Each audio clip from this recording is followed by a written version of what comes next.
spoken by the late Richard Whiteley. This was the first sentence heard on the first show broadcast by a TV channel that has since, for better or worse, given us everything from The Big Breakfast to Big Brother to It's a Sin over the past 40 years. When Channel 4 began broadcasting on November 2, 1982, Margaret Thatcher was in just the third year of her tenure as Prime Minister. The Falklands War had ended just 6 months previously. Culture Club were #1 with Do You Really Want to Hurt Me? And a young Cambridge graduate from Yorkshire was about to make her TV debut. "I got the job when I was an engineering graduate," says Carol Vorderman, who at 61 now presents a weekend show on BBC Radio Wales. "My mum saw an article in the local paper back in Leeds and said to me, 'You'd be good at that.'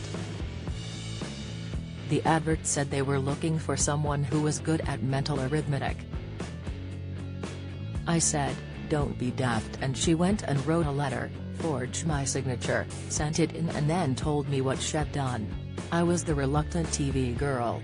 With perhaps the exception of Whiteley, who hosted the show from its inception until his death at the age of 61 in 2005, Carol Vorderman is Countdown's most recognizable face after clocking up 26 years as the assistant presenter.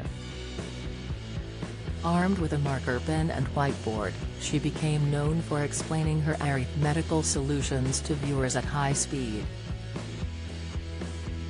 There were only 3 channels at that time, so everyone on TV was a superstar, recalls Carol.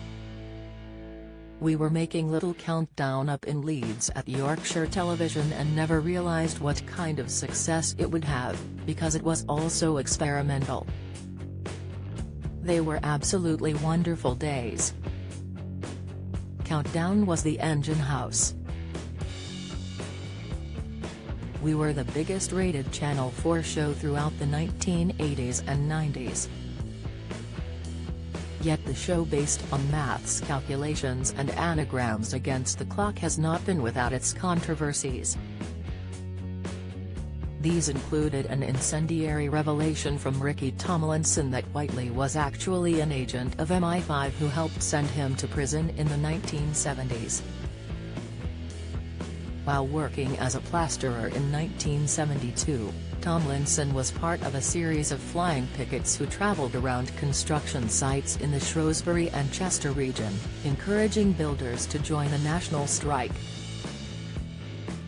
The group was accused of trespassing, vandalism and violence, and in 1973 Tomlinson was found guilty of conspiracy to intimidate and given a 2-year jail term. Ricky claimed he was set up by Whiteley, who, along with politician Woodrow Wyatt, hosted a documentary about the builders' strike called The Red Under the Bed. It was aired on the night that the jury in his case had retired to consider their verdict. It was so anti-trade union that 2 of the jury changed their mind and brought a majority verdict of 10-2 guilty, Tomlinson claimed in 2017. He said the film was designed, written, made and paid for by the security services, before adding, Wyatt was a member of the security services and unbelievably so was Richard Whiteley, who hosted the show. Whiteley's partner Catherine Aponowitz blasted Tomlinson's claims as nonsense, claiming Richard was the most indiscreet person I knew, he could not keep a secret for toffee. She also said the Countdown host couldn't work technology and couldn't do maths.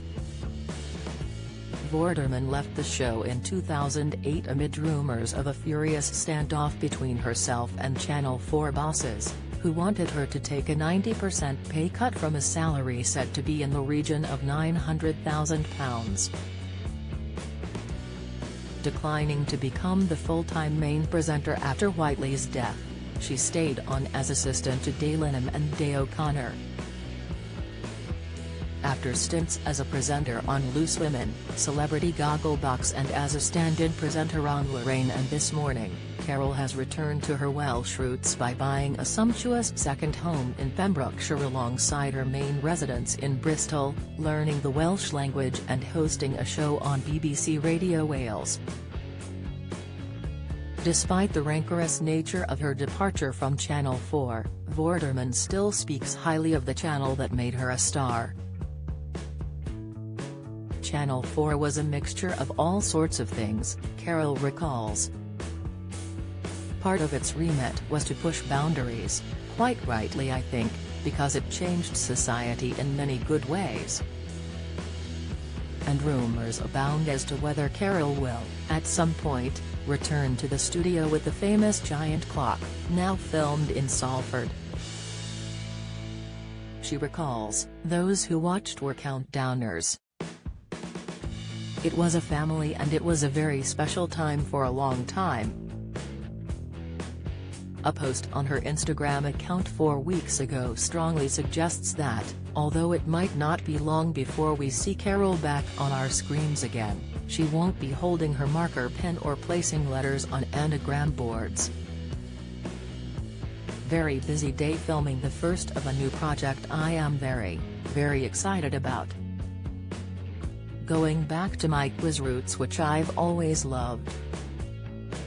No, not lovely countdown?" Carol's show on BBC Radio Wales can be heard at bbc.co.uk/sounds.